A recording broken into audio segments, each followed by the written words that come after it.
तो गाइस बिना किसी बकेती के शुरू करते हैं। आज की हमारी वीडियो होने वाली है टेंस के ऊपर। टेंस का बेसिक कॉन्सेप्ट क्या है, टेंस किसे कहते हैं, टेंस को जानेंगे, सीखेंगे वो क्या होता है, कैसे काम करता है। फ्रेंड्स बेसिकली ये जो इंग्लिश है एक लैंग्वेज है, किसी भी और लैंग्वेज की तरह ये भी एक लैंग्वेज है। और इस लैंग्वेज के अंदर जो बातें बोली जाती है वो कभी कभी पुरानी होती है, कभी कभी आज के टाइम की होती है और कभी कभी हम बातें करते हैं आने वाले टाइम की। ये जो टाइम बताने वाली चीजें होती है इंग्लिश के अंदर, ये जो फॉर्म होती है उससे पता लगता है कि वो कौन सा टेंस है। कोई सी भी लैंग्वेज ले लो, लाइक मैंने यहाँ पर एग्जांपल लिखा है वह धीरे चलता है। अब ये बात जब किसी ने कही, जब मैंने लिखी, जब आपने सुनी, तो इसमें कोई ऐसी चीज है, कोई ऐसी बात है जिससे हमें पता चलता है कि ये कौन से टाइम की बात है। क्या ये पुराने टाइम की है, पास्ट की, क्या ये अभी के टाइम की है, प्रेजेंट की, या फिर क्या ये फ्यूचर टाइम की है। तो इसमें कौन सा वर्ड है, यहाँ देखिए वह धीरे चलता है। यहाँ पर ये जो है लिखा हुआ है, इससे हमें पता चलेगा कि ये जो बात है ये प्रेजेंट टाइम की है। अब इसी को जब मैं इंग्लिश में कहूंगा वह धीरे चलता है, he walks slowly, इसमें कहीं है तो आया नहीं, तो है के लिए यहां पर हमको, यहां पर देखा हमने यूज किया walks। अब ये जो फॉर्म है बेसिकली इसी से हमें आइडिया लग जाएगा कि ये प्रेजेंट टेंस का वाक्य है, सेंटेंस है। अब देखो मैंने यहां पर लिखा है मैं दिल्ली रहता था। जब मैं इसको हिंदी में कहता हूं तो मेरे लिए एक शब्द आता है था।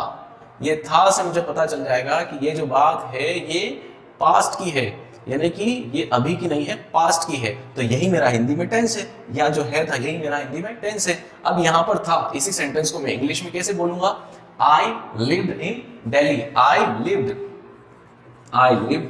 इन दिल्ली। जब मैंने इसे लिव्ड कहा तो सुनने वाले को, पढ़ने वाले को, लिखने वाले को ये पता चला कि ये जो बात है ये पास्ट टेंस की है। तो इसी पूरे सेंटेंस में हमें कहीं टेंस नहीं मिला। जब हमने यहाँ पर वर्ब लिखी इंग्लिश के अंदर तो हमें पता चला कि ये कौन से टेंस की है। और जब हमने हिंदी में कुछ ऐसे शब्द देखे, है, था, या फिर अब देखिए वे हमारे घर नहीं आएंगे, यहाँ पर इस बात को पढ़ते हुए जब हम लास्ट में यहाँ आए नहीं आएंगे, तो इससे हमें पता चला ये बात कोई पास्ट की नहीं है, ये बात कोई प्रेजेंट की नहीं है, ये बात है फ्यूचर की। तो फ्रेंड्स यहाँ पर जब हमने हिंदी में ऐसे टेंस को पहचान लिया तो इंग्लिश में भी ये जो टेंस होते हैं वो केवल और केवल कहाँ रहते हैं, यहाँ देखा हमने वॉक्स में, यहाँ देखा हमने लिव्ड में। इसको इंग्लिश में बोलेंगे वे हमारे घर नहीं आएंगे, they will not come to our house, they will not come to our house. तो यहाँ पर विल कम यूज किया हमने, तो ये वेलकम से हमें पता चल जाएगा कि ये इंग्लिश में फ्यूचर टेंस है। दोस्तों मैंने सीधा एग्जांपल से आपको इसलिए बताया कि एग्जांपल से समझना इजी होता है। अब हमारे की पॉइंट्स पे आते हैं, तो ये जो कॉन्सेप्ट है इसकी डेफिनेशन हम देख लेते हैं, अब समझना बहुत इजी हो जाएगा आपके लिए। देखिए the way verbs relate there meaning with time, ऐसा तरीका, द वे वर्ब्स रिलेट, जिनसे जो वर्ब होती है वो रिलेट कर लेती है, नहीं संबंधित कर लेती है, देयर मीनिंग, उनके अर्थ को, देयर मीनिंग विद टाइम, समय के साथ। ऐसा तरीका जिनसे वर्ब्स अपने आप को समय के साथ जोड़ देती है, समय के साथ अपने आप को एक कर देती है, उसे ही हम टेंस कहते हैं। और देखते हैं a verb can take different form to indicate the time of the action. अब ये वर्ब कैसे अपने आप को बताएगी कि साहब मैं प्रेजेंट की हूँ, पास्ट की हूँ या फ्यूचर की हूँ। तो इसके लिए वो क्या करती है, अपने रूप को, अपने फॉर्म को वो बदलती है। उस फॉर्म को बदल बदल कर वो अपने आप को जताती है कि हम पास्ट के हैं, प्रेजेंट के हैं या फ्यूचर के हैं। तो इसे ही, तो बेसिकली टेंस में हुआ क्या, टेंस में केवल और केवल वर्ब की फॉर्म बदली, उससे उसका प्रेजेंट, पास्ट और फ्यूचर का होना हमारे समझ में आया, तो इसे ही हम टेंस कहते हैं। बहुत इजी कॉन्सेप्ट है, सिंपल है, कुछ नहीं, जैसे किसी शब्द को पढ़ते से ही हमें पता चल जाए कि साहब ये पास्ट की बात है, प्रेजेंट की बात है, फ्यूचर की बात है, इसी को हम टेंस कहते हैं। अब ये प्रेजेंट, पास्ट और फ्यूचर तीन नाम आ गए हैं, तो तीनों टाइप के टेंस ये बन जाएंगे। अब प्रेजेंट टेंस किसे कहते हैं, प्रेजेंट टेंस जब verb, present tense tell about an action in the present time, verb in the present tense tells about an action in the present time, यानी कि वर्ब, वो वर्ब जो अपने आप को, the verb in present tense tells about an action, action, देखो verb क्या होती है, एक्शन होती है, तो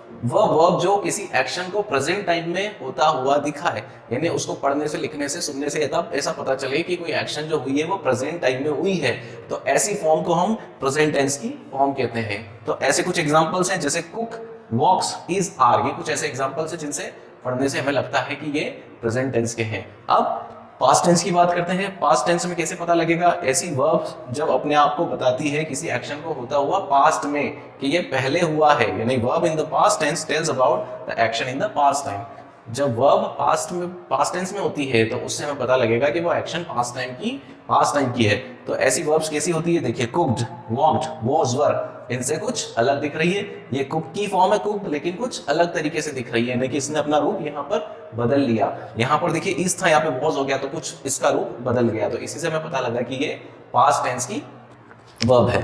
अब लास्ट में हम बात करते हैं फ्यूचर टेंस। फ्यूचर टेंस क्या होता है, जब वर्ब जो होती है वो फ्यूचर टेंस में अपने आप को बताती है, नहीं जो एक्शन है उसको फ्यूचर में होता हुआ दिखाए, यानी कि ऐसी वर्ब जो किसी एक्शन को फ्यूचर में होता हुआ बताए, उसको दिखाए, या उससे हमें पता लगे कि फ्यूचर में होगी, ऐसी एक्शन वाली वर्ब्स को हम फ्यूचर टेंस की वर्ब्स कहेंगे। इसके एग्जांपल क्या हो जाएंगे, will cook, will walk, will be. हमें लग रहा है कि इसमें से कुछ अलग दिखता है, यानी कि पुरानी वर्ब से बदलते बदलते will cook, will walk, will be हो गई, यानी कि इसमें चेंज आया, तो इसी को हम क्या कहेंगे, फ्यूचर टेंस।